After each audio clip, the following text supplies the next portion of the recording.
नमस्कार, good evening, शुभ संध्या। घड़ी में रात के 8:30 हुए और हम हाजिर हो गए आपका अपना खेल कार्यक्रम स्पोर्ट्स कैन लेकर। मैं हूं धर्मेंद्र और आज की हमारी मेहमान है जानी मानी खेल पत्रकार मोना पार्थसारथी। मोना, स्वागत है आपका। धन्यवाद। सभी श्रोताओं को नमस्कार। आज जो कुछ हुआ विंबलडन के ग्रास कोर्ट पर, उसमें मार्केटा वोंद्रोसोवा ने महिला सिंगल्स में कह सकते हैं कि ऐसा परिणाम दिया है जिसकी उम्मीद किसी ने नहीं की होगी, क्योंकि अनसीडेड प्लेयर थी और उन्होंने फाइनल में 6 सीड प्लेयर को पराजित किया है। बिल्कुल, जब ये फाइनल तय हुआ था तभी ये सुनिश्चित हो गया था कि इस बार एक नया चैंपियन विंबलडन में मिलने जा रहा है। और जिस तरीके से ये फाइनल हुआ, खासतौर पे मार्केटा की आपने बात की, बहुत ही बेहतरीन प्रदर्शन उनका रहा।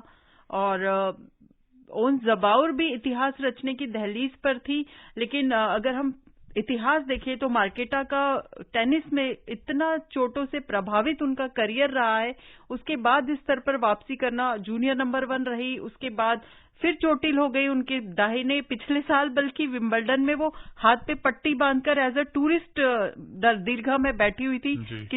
उन्होंने खुद नहीं सोचा था कि वो अगले साल चैंपियन बनेगी, क्योंकि ग्रैंड स्लैम में कुल जमा एक फ्रेंच ओपन फाइनल तक 2019 में जो पहुंची थी, वही एक श्रेय उनके नाम है। WTA टूर पर भी उन्होंने एक ही खिताब जीता है, तो ये बहुत ही असाधारण उपलब्धि की ओपन एरा में पहली अनसीडेड प्लेयर बनी है जिन्होंने ग्रैंड स्लैम खिताब जीता। हम आपके साथ ढेर सारी बातचीत करेंगे इस खबर पर और तमाम खेल खबरों पर भी करेंगे चर्चा, लेकिन पहले सुर्खियों पर अब डाल लेते हैं एक नजर। चेक गणराज्य की मार्केटा वोंद्रोसोवा ने विंबलडन टेनिस टूर्नामेंट का महिला सिंगल्स खिताब जीता।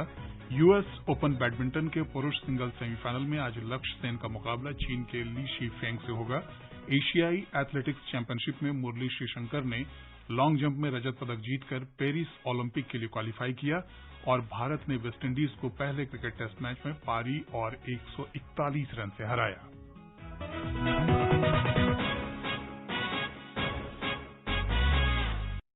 तो पहले वही खबर जिसकी हम चर्चा कर रहे थे। चेक गणराज्य की मार्केटा वोंद्रोसोवा ने विंबलडन टेनिस टूर्नामेंट का महिला सिंगल्स खिताब जीत लिया है। उन्होंने फाइनल में ट्यूनीशिया की ऑन्स जेबुर को 6-4, 6-4 से हराया। अगर वर्तमान दौर के टेनिस की बात करें, खासतौर पर वीमेंस सिंगल्स में, वो जो दौर था एक कि कुछ खिलाड़ी फिक्स थी, विलियम्स या शरापोवा, इस तरह की खिलाड़ियों को ऐसा लगता था कि सेमीफाइनल फाइनल में उनका ही खेलना तय है। लेकिन अब ऐसा दौर ऐसा लग रहा आया है जब नए नए चेहरे सामने आ रहे हैं और हर एक टूर्नामेंट में एक नया चैंपियन जैसे देखने को मिल रहा है। बिल्कुल, महिला टेनिस पे तो ये बात आपने बिल्कुल सही कही कि सटीक उतरती है हर बार। चाहे जेसिका पेगुला हो, चाहे कोको गाव हो, चाहे नए नए खिलाड़ी जो सामने आ रहे हैं, तो काफी कड़ी प्रतिस्पर्धा है। हालांकि पुरुष वर्ग के बारे में ये बात उतने शिद्दत से अभी नहीं कही जा सकती। और इस बार जैसे हम चर्चा कर रहे थे कि नया चैंपियन मिलना तय था। सेरेना विलियम्स रिटायर हो चुकी हैं, बाकी जो खिलाड़ी है उनका ग्राफ ऊपर नीचे चलता रहता है, तो ये टेनिस के लिए भी अच्छी बात है। और जिन देशों से ये खिलाड़ी आई हैं, चाहे वो ट्यूनीशिया से आई हो, चाहे गणराज्य से आई हो, वहां पर भी खेल के प्रचार के लिए ये बहुत ही अच्छा है कि एक ग्रैंड स्लैम चैंपियन अगर वहां से कोई निकलता है तो कई एक पूरी पीढ़ी प्रेरित होती है उस खेल को अपनाने के लिए। तो मोना, क्या ये बात भी सही है कि अब का टेनिस जो है वो पावर से ज्यादा टेक्निक पे कहीं ना कहीं चला गया है? क्योंकि आप देखें तो अब वैसी खिलाड़ी विलियम्स बहनों जैसी ताकतवर खिलाड़ी नहीं है। बिल्कुल। और खासतौर पे मार्केटा की बात करें तो जो इनका ड्रॉप शॉट जिन्होंने देखा हो, जिस तरीके से खेलती हैं टेनिस बेस लाइन पे, तो वाकई में अब लगता है कि वो पावर गेम का जो दौर था वो कहीं ना कहीं खत्म हो गया। वो पहले भी नहीं था, वो विलियम्स सिस्टर्स ही लेकर आई थी खेल में कि जब खेलती थी तो पूरा स्टेडियम उनकी आवाज से ही गूंजा करता था। तो अब टेक्निक पर फिर से लौटने लगा है और कई मायने में ये ठीक भी है। इससे काफी सारे एस्पेक्ट्स जो खेल के होते हैं, एक मुकम्मल खिलाड़ी जो बनाते हैं आपको, वो सारे ही एस्पेक्ट मिलके आपको एक चैंपियन बनाते हैं। अगर हम बात करें तो मार्केटा और उनके साथ साथ अगर हम बात करें जेबुर की, तो इन जैसे खिलाड़ियों ने कहीं ना कहीं टेनिस की दुनिया को, बाकी की जो टेनिस की दुनिया है उसको इस बात का भरोसा दिया है कि अगर आप में क्षमता है तो ऐसा नहीं है कि आप वो मुकाम हासिल नहीं कर सकते, वो सपना पूरा नहीं कर सकते जो आपने देखा है। बिल्कुल, जैसे हम कह रहे हैं कि ग्रैंड स्लैम में अगर देखा जाए तो दोनों के नाम पर अभी इस टूर्नामेंट से पहले नील था कि फाइनल तक जरूर पहुंची, चाहे जबोर हो चाहे मार्केटा हो, लेकिन खिताब से वंचित रही थी। हाँ, टोक्यो ओलंपिक के सिल्वर मेडल को छोड़कर मार्केटा के नाम पर कोई बहुत बड़ी उपलब्धि भी नहीं थी और अनसीडेड प्लेयर थी। इसी से साबित होता है चोटिल रही हैं करियर में बहुत ज्यादा, लेकिन इरादे बुलंद थे। और वही बात होती है कि आज जबोर का भी हारने के बाद जब उपविजेता की ट्रॉफी लेने आई तो मुझे बड़ा अच्छा लगा उनका कि मैं यहाँ फिर लौटूंगी और इस बार जीत की ट्रॉफी लेकर जाऊंगी। तो ये एक हौसला है कि आपको ये बताता है कि हारने के बाद भी आपने उम्मीद नहीं छोड़ी है और वापसी का एक वादा करके वो जा रही है वहां से। तो ये बहुत बड़ी बात, जज्बा बहुत मायने रखता है। और अगर हम बात करें तो कल पुरुष सिंगल्स के फाइनल में स्पेन के कार्लोस अल्काराज का सामना चेक गणराज्य के नोवाक जोकोविच से होगा। एक रिपोर्ट सुनते हैं।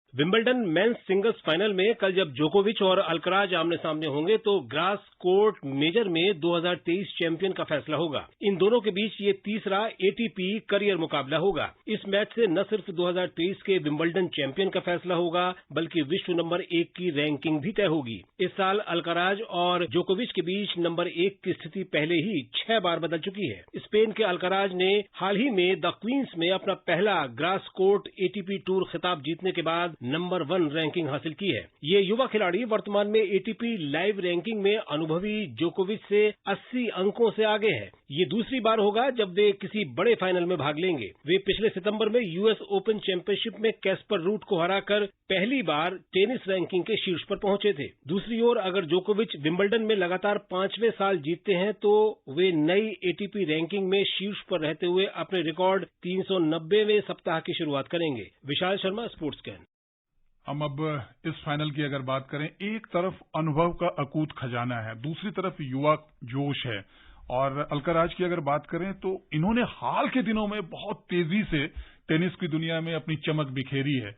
दूसरी तरफ जोकोविच के बारे में तो क्या कहना है, वो तो कितने सालों से एक अपना जो साम्राज्य है वो स्थापित कर चुके हैं। आपको इस फाइनल मुकाबले के कैसा रहने की उम्मीद है? देखिए, यहाँ बिल्कुल जो वर्ल्ड रैंकिंग में 1-2 जैसे हम अभी बात कर रहे थे कि महिला वर्ग में हर बार नया चैंपियन, लेकिन यहाँ पर वही पहले दूसरे नंबर की खिलाड़ी के बीच मुकाबला है। और जितनी अल्काराज की उम्र नहीं है उससे ज्यादा उनके ग्रैंड स्लैम जोकोविच के हैं।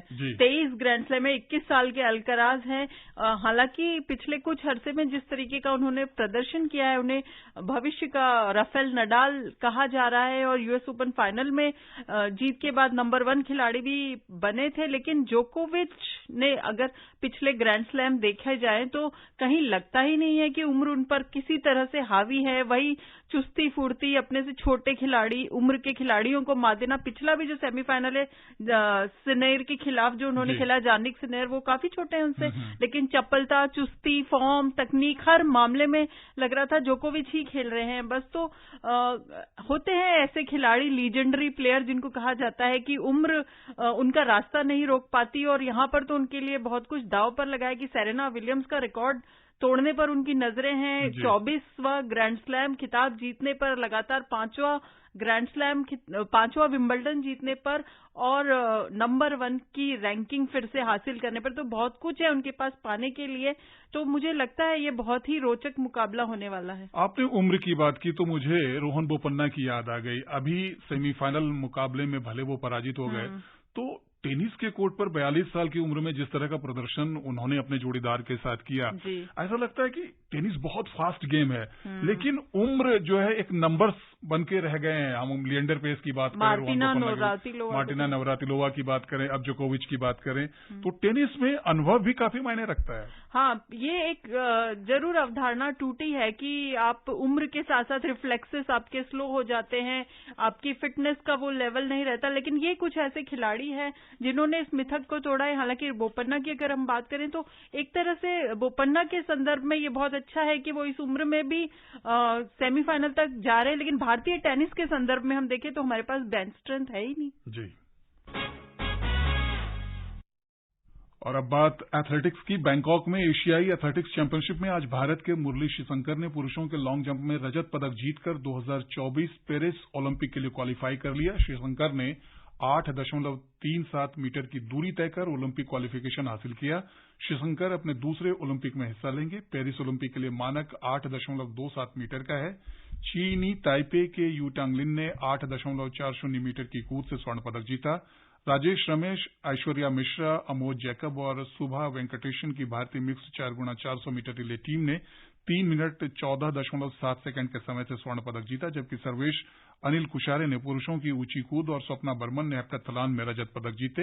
इससे पहले भारतीय एथलीट संतोष कुमार ने पुरुष वर्ग की 400 मीटर बाधा दौड़ स्पर्धा में 49.09 सेकंड के सर्वश्रेष्ठ समय से कांस्य पदक अपने नाम किया।